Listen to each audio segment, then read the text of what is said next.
second focus is pickup, which I'm sure a lot of you have read about. As you might imagine, pickup allows the customer to order their groceries online and then swing by a convenient pickup point, or what we call PUPs, to retrieve their groceries. At this point in our testing, there's no pickup fee and there's no minimum order requirement. We're planning to test and expand 3 different formats that you can see on the chart going forward, which very importantly all leverage the Peapod and Albert supply chain system.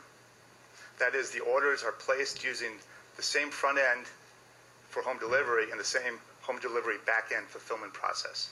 So all orders are either ordered through Peapod or Albert warehouses and then delivered to the PUP for customer pickup.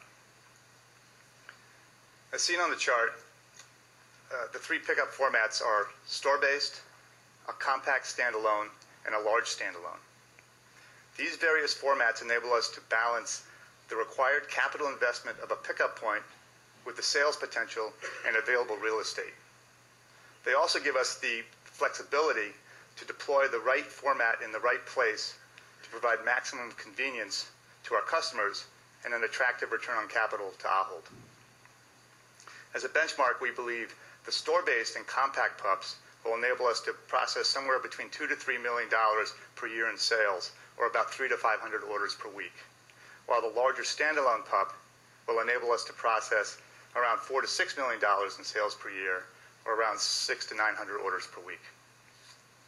On an EBIT basis, we believe all the formats can deliver a 3% or better EBIT, better than home delivery because we don't have the transportation costs to the home. So we've broken our learning on pickup into what we consider to be 3 phases. The first phase was verifying demand, which we did by way of our in-store pick pilots in 3 U.S. stores, at Willow Grove and Camp Hill, both giant Carlisle stores, and the Stop & Shop Chelmsford store in Massachusetts. In addition, Holland is testing the service in their corporate headquarters in Zaandam. In the U.S. stores, we also tested various degrees of marketing effort, with higher levels at Chelmsford and Camp Hill and a lower level at Willow Grove. So for clarity, we will not be moving forward with the in-store pick model that are in Willow Grove and Camp Hill. These operations have served to substantiate the demand for pickup, but the in-store picking has proven to be too inefficient and unprofitable, just as it was when we started home delivery back in the 1990s. Our second phase was the launching of 2 store-based pickup points in Abington, Mass. And Lincoln, Rhode Island in August and September of this year. These PUPs actually converted unused pharmacy drive-through lanes into pickup points where the orders are delivered to the store by Peapod and staged for pickup by the customer.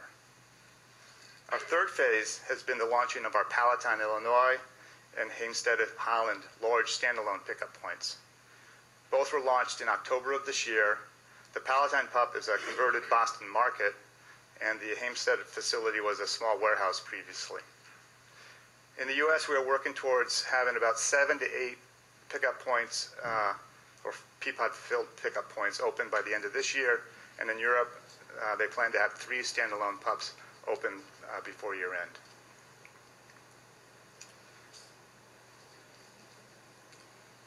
So while our new formats have been open for only 1 to 3 months right now, we are ahead of our expectations and are very pleased with our results from both a sales and a customer feedback perspective. Both of our U.S. store-based PUPs are processing about 100 orders each per week, with an average order of about $125.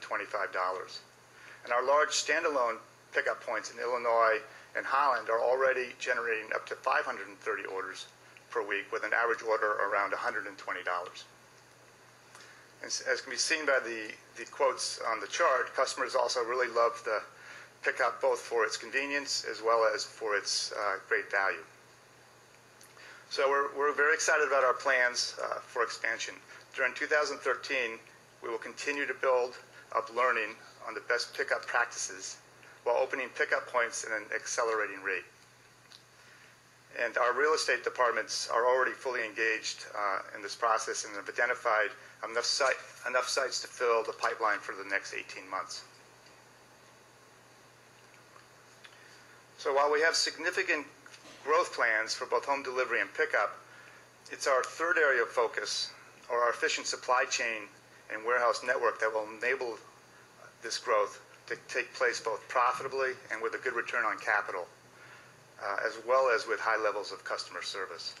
The key to our supply chain is the flexibility we have developed to deploy formats which balance the capital and capacity needs with efficiency and customer service levels.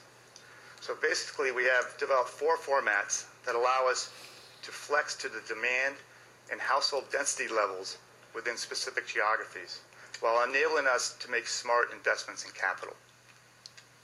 So rather than build and hope that the sales will come, our strategy over time has been to build sales through smaller or more manual formats, and then introduce larger, more automated warehouses as sales grow in a specific geography. As you may know, both Peapod and Albert started off as in-store pick operations, but as sales grew, the in-store pick operations became operationally difficult and unprofitable, and we converted to this warehouse strategy.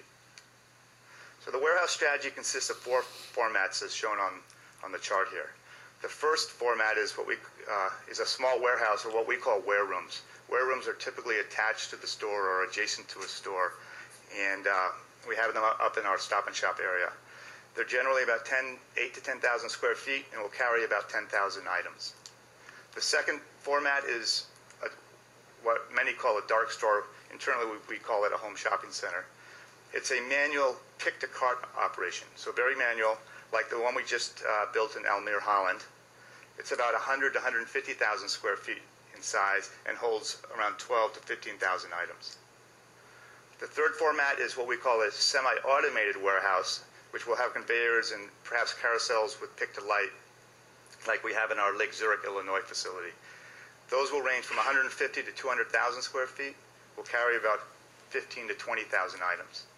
And then lastly, we have an automated warehouse format, like the one we're building right now in New Jersey for 2014 deployment. It'll be about 300,000 square feet.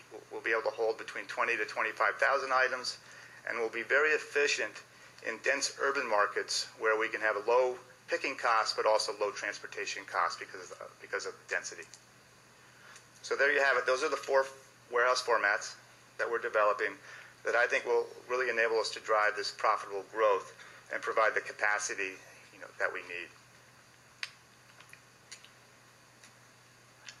So as far as food e-commerce goes, I feel like we're on a very good track by focusing on the 3 areas: the acceleration of home delivery, the rollout of our pickup program, and our efficient warehouse network. We're very excited and feel very confident that we can hit our sales, EBIT, and return on capital targets. So with that, I'd like to hand it back over to James to talk about non-food.